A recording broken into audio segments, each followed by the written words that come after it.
welcome to Audit Bites, the show where we give you bite-sized chunks of information and education to help you excel in your audit career. Join our host, Robert Berry, as we tackle another tough auditing topic this week.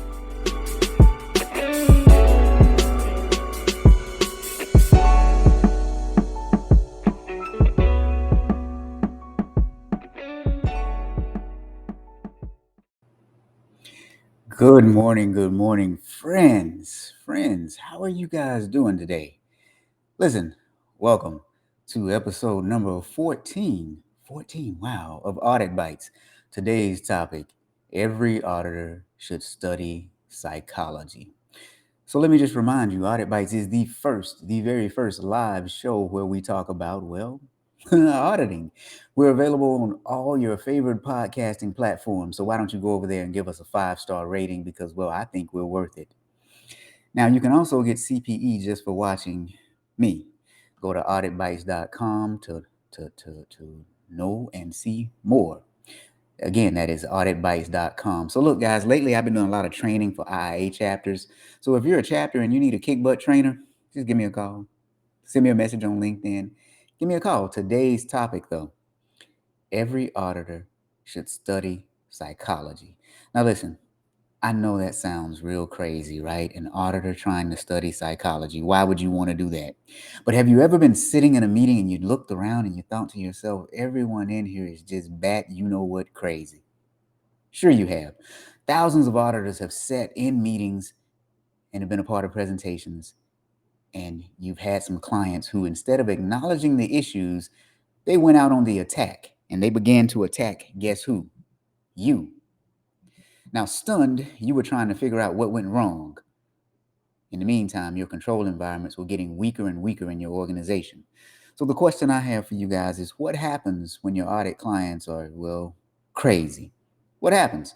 We'll discuss that in this episode. So we'll talk about why every auditor should study psychology and how it can help you better understand irrational client behaviors. So again, why every auditor should study psychology. For those of you watching, listening in the chat, I'm just wondering, do you study psychology at all? And does it help you with your audit clients? So here, let me tell you guys a story. So I remember this one organization that I was working for. And what happened was there was a rift between line level workers and executive management. That's always where it starts, right? So the line level workers, they were tired. They were tired of the nonsense that was happening in the organization.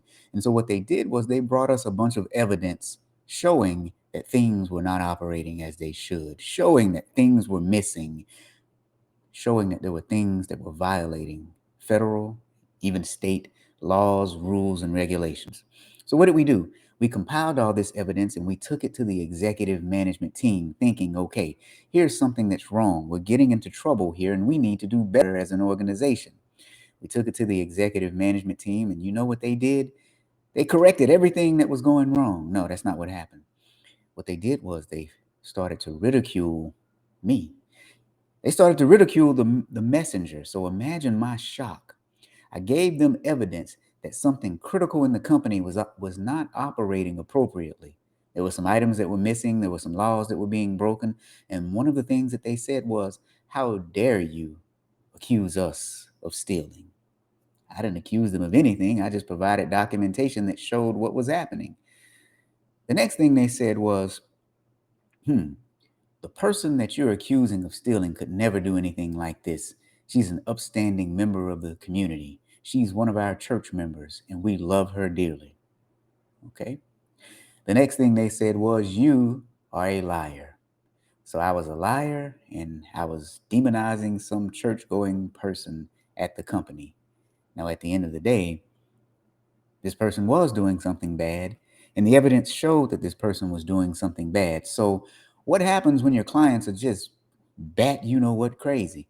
What happens when they can't logically process a situation and come to terms with what's happening? What do you do as an auditor?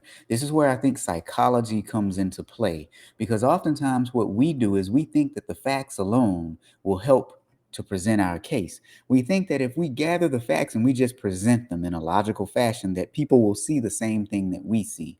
But most of us are emotionally led and we run off of our emotions more than we do off of logic, ration, and reason. Now, I think the fact that we can actually think logically and endure all of the name calling, all of the pressure that some clients try to put upon us, it makes us as auditors some pretty freaking awesome folks. Now, I say that to say we're very awesome people. What I would like for you guys to do is go to awesomeauditors.club and leave me your email address. The reason I want you to leave me your email address is because I'm starting some new initiatives to help us deal with the psychological aspects of dealing with clients, to teach us how to be better assertive as auditors, and to teach us those soft skills that we need to know. Drop me your email address and I'll send you emails periodically to help you advance in your career. Now, I asked the question, what happens when sometimes our clients may be a little crazy? Again, I think that we should learn to study psychology, but let me give you an example of what I mean by that. Let's not forget episode number 5 of Audit Bites, where we saw that there was a culture of fear at Western Washington University after the auditors were fired, and it prompted a bunch of lawsuits and resignations. You see, the auditors found something that was wrong. They then reported it to management within the organization. The management team got mad and, well, got rid of the chief auditor. Not once, but twice, a second chief auditor. The local news outlet actually did some digging because when you work for a university, everything is open to public record. And what they found was evidence that substantiated what the auditor found. Now, did that university go back and apologize to those auditors? No. Did those auditors get their jobs back? No. So, how can that be that you had factual evidence that pointed to wrongdoing? The auditors were let go from the organization. A news outlet found that something was wrong, substantiated the auditor's claim, no apology or nothing for the auditors. Well, that happens because people are emotional. People do irrational things when their back is against the wall. And Corey, my man, I see that you're back again, huh? Barbados is back in the house. Corey was here at my earlier podcast live show from this morning. So thank you guys for joining me on this episode of Audit Bites. And what we're talking about now is why auditors need to study psychology. So I was just telling everyone about a situation where we found that an organization was doing something wrong and then they blamed, guess who? Me. I also reminded everyone of episode 5, where there was a culture of fear at Western Washington University. And I attribute the things that happen in our profession to the fact that our clients are oftentimes irrational. Not just our clients, we as people are oftentimes irrational. So, what can you do when you think that your clients are crazy? There are a few things that we can do, and I'm going to give you 5 points. But before I give you 5 points, here's what I'm going to say. The biggest part of our job is really being able to interact and engage with people. We really have to understand the art of asking questions, and we have to do it well enough to where people will know, like, and trust us enough to, well, give us the information that we need to do our jobs. Now, to help you with that, I've written a book called Ask Better Questions, Get Better Answers, Perform Better Audits. It is a top-selling book on Amazon, and it is all about the art of asking questions while auditing. It's Christmas time. Pick up a copy for your favorite auditor because everyone has a favorite auditor in their life. Now, if you're listening, drop into the chat for me. Who is your favorite auditor? Alexandria is here. Alexandria is my favorite RN. Good morning, Alexandria. How are you this morning? Hopefully, all is well with you. Now, I just said it is Christmas time, you guys. So you can go out and get my book and learn how to ask better questions, or you can get your auditor some favorite merchandise. How about an I Love Audit shirt or an Awesome Auditor shirt? So this morning on Audit Bites, what we're talking about is why every auditor needs to study psychology. Honestly, every human being needs to study psychology because we as humans don't respond the way that you expect us to when things happen, especially for audit professionals. Again, we find that something's going wrong in an organization and we present it to management, and what happens? We get attacked. Is it unfair? Yes. However, there are certain things that you need to know and or do to protect yourself, which leads me to my first point. So my first point is you need to look at the initial response to resistance. So when you tell management that something is going wrong in the organization, how they first respond should be a big clue to you as to how you should proceed. You see, a lot of people do what I call ad hominem arguments. Those are always a red flag. What is an ad hominem argument? When they start name calling you, when they say, how dare you present this information? How dare you accuse someone of stealing? You see, we're just the messengers. We can control the message that we deliver to people, but we can't control their response. Let me repeat that again. We can control the message that we deliver to people, but we cannot control their response. So it's up to us to make sure that we deliver the message in an effective manner. We should not be mean, we should not be rude, but we should be factual. But how the other party responds, that's what's on them. So don't take ownership of someone else's irrational behavior. When you deliver bad news to someone and they take it badly, if you deliver it in a constructive manner, don't you take ownership of someone else's rude behavior towards you. You don't deserve that, my fellow audit professionals. So that's my first point. My second point is don't try to convince anyone of anything. Do not try to convince anyone of anything. The data and the facts that you present should speak for themselves. As a matter of fact, some people who are a whole lot smarter than me have done some research on this, and what they say is 95% of our thoughts come from our subconscious mind. So what people do is they take the things that they already believe and they try to make them true. When you introduce evidence that's contradictory to what they believe, they will search for that confirmation bias. They will search to try and confirm what it is that they already believe. They will search for confirmation of what it is they already believe. So my second point, don't try to convince anyone of anything. It's pointless. They're not going to believe you if they don't want to believe you. So, every auditor should study psychology. My first point is look at the initial response to whatever it is that you deliver. People who come at you in an antagonistic and mean manner don't deserve your attention. Second thing is don't try to convince anyone of anything. You cannot. 90% of our thoughts come from our subconscious brain. Now, my third point is stay focused on the facts. You see, our job is simply to be storytellers. We go out, we ask a bunch of questions. Based on the questions, we gather documentation and we draw conclusions based on facts and evidence, not feelings. While we do need to consider our clients' feelings, that should not be the compass that you allow to guide your auditing activities. Stay focused on the facts. All you have going for you is the objective truth. Now, as you're telling the objective truth, there will be sometimes people who will demonize you and who won't believe you, but you don't sway your story just because someone doesn't like what you're saying. I don't know if you guys are familiar with the Jesse Smollett case out of Chicago, where this young man claimed to have been attacked by some people. After he claimed to be attacked, it turns out that he actually hired some Nigerians to attack him and he staged the whole thing. Well, throughout the entire trial, he was declaring his innocence. And because people liked him because he was a famous actor, they believed what this man was saying, even though the evidence pointed to something that was the opposite. Can you believe that? If you hadn't seen it, go look up the case. It's quite amazing. For over a year, he was able to lie and say that, well, he didn't do it. And as the evidence mounted, he still said that he didn't do it when we all know that he did it. Could you imagine if you changed your story to agree with him just because you liked him as an actor? No. Stay focused on the facts, my audit professionals. That's all you have is the objective truth and your integrity within that. So why should auditors study psychology? Because it helps keeps you grounded in the truth. So my fourth point is psychological safety is your savior. You see, you need to protect your mental health at all costs. Oftentimes, when you bring things forward in organizations, people will try to dissuade you from telling the truth. They'll even make threats on your job and your career. Now, do you want to placate to someone just to save your career? Your moral compass is not pointed in that direction, it's pointed in the right direction. So, you need to find an organization that provides you with lots of psychological safety and don't let anyone mentally abuse you in the workplace. It happens a lot to audit professionals, and I'm surprised at how much it happens. I've talked to a lot of people across the globe, especially this year during the pandemic, who need a lot of help. They're finding things that are going awry in organizations and they are being demonized. They are being called names. It's not fair to you, my fellow audit professionals, and you don't have to put up with that nonsense. Let me say that again.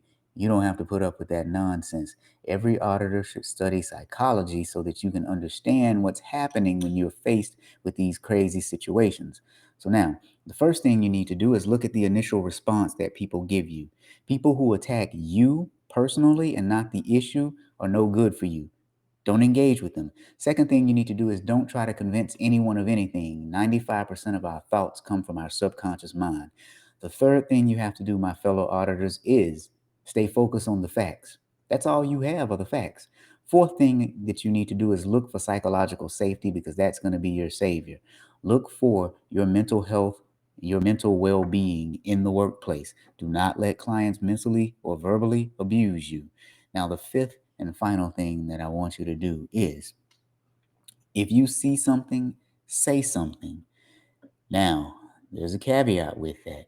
You need to understand that every action has a consequence. Let me say that again.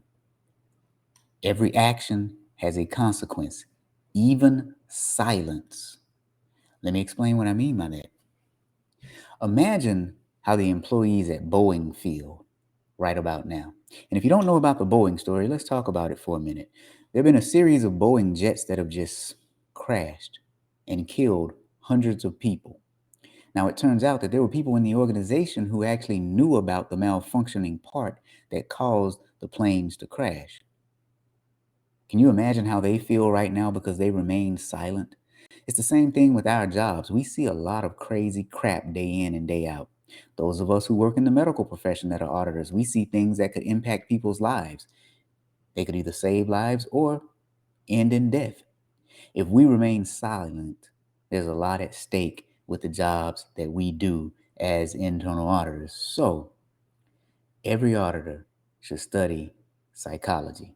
It is important for your mental health and your mental well being that you study psychology so that you can have a decent understanding of what's happening when you're going through some crazy crap in the workplace.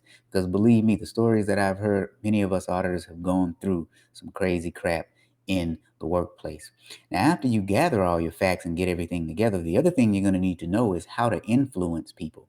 And I don't mean be manipulative. I mean, learn how to influence people to get them to see the facts that you're seeing and to come to the same conclusions that you come to when you've drawn your evidence, evaluated everything, and presented your case to management. Now, why do I have this graphic up here, you're wondering? Because I have a course that teaches you how to do just that. I have an introductory course. It's called Introduction to Influencing While Auditing. If you go over to my website, it's a 1 hour course. It's $50, very reasonably priced, but it's your introduction to learning how to influence people because believe it or not, everything you do is about influencing some behavior. Now, hopefully you're using those influencing powers for good, but as internal auditors, we need to understand psychology because people in the workplace don't behave the way that you think that they should behave when presented with information that contradicts what they believe. Now, my favorite RN says, stay focused on the facts. Yes, have boundaries and protect yourself. Now, I'm sure RNs know about that too because there are battles that they have to fight as well. So, for my friends who are auditing professionals, I want to thank you for joining me on this episode of Audit Bites. Again, I like for this show to be very short, very informative. And today's topic was an important one because it was. Every auditor should study psychology. You see, in our career field, we see crazy crap. Sometimes we leave meetings wondering what just happened. But once you start to understand human behavior, you'll start to understand why your clients behave the way that they behave sometimes. You'll start to understand that, well, they're just human and they're behaving the way that humans behave. Alexandria says, thank you. You're quite welcome. Liza, howdy from Texas. Howdy, Liza. I'm here as well in Texas right now for a short period of time. Grant is here. Grant, good to see you, my man. Grant says agreed. Grant, you've been doing this for a while too, so I'm pretty sure you've seen some crazy stuff. We've all seen some crazy stuff, and I think historically what we would do is we would question ourselves. We'd sit here and look at all the documentation we put together, look at all the audit work that we've done, and we would start to question ourselves, knowing that the truth is sitting right there in front of us. So, what I'm going to do is go over the points that we had for today one last time for everyone, because auditors need to study psychology. But the reason that you want to study psychology is so that you can process crazy behaviors that you see coming from your audit clients. First thing, look at their initial response to the resistance. Are they engaging in ad hominem arguments? Do they attack you and not the case that you're presenting? The second thing is, don't try to convince anyone of anything. Why? Because, well, some people a whole lot smarter than me have done the research, and they have concluded that 95% of our thoughts come from our subconscious mind. Third thing I want you to do is stay focused on the facts, because that's all you have are the facts.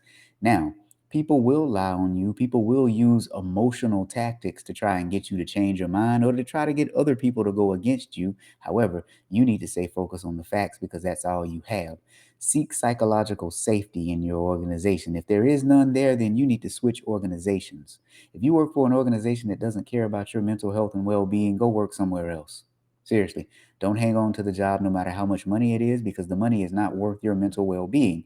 And my fifth point is, if you see something, say something, but just realize that every action has a consequence. Saying something has a consequence, and saying nothing has a consequence. So, my friends, thank you for joining me on this episode. Go over to my website, thatauditguy.com, to hear past episodes of this podcast, as well as the Friday Fraudster podcast, where we break down fraud cases. Also, while you're there, go ahead and purchase some CPE. They start relatively inexpensive because, well, this is just a fun show that we do, and we figure if we can offer you CPEs for it, why not? So you can go to auditbytes.com to hear more about this podcast, fridayfroster.com to hear more about the Friday Froster podcast, or just thatauditguy.com if you think you'd like to see me doing training for your organization, for your local Institute of Internal Auditors chapter, or just anybody you think needs some sort of training. I like to keep these sessions short. So again, thank you guys for joining me. And Grant says, I've seen more crazy than I care to admit. You're right. Our responsibility to help organizations change for the better, that requires understanding people and nudging them in the right direction. That's right. Auditors have to exercise some sort of influence. Most of us don't believe that, but when we talk about influence, most of us think about like Kim Kardashian or something like that. Not really that kind of influence.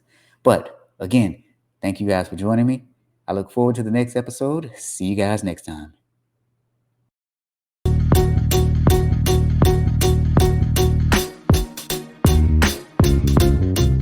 Thank you for joining us on this episode of Audit Bites.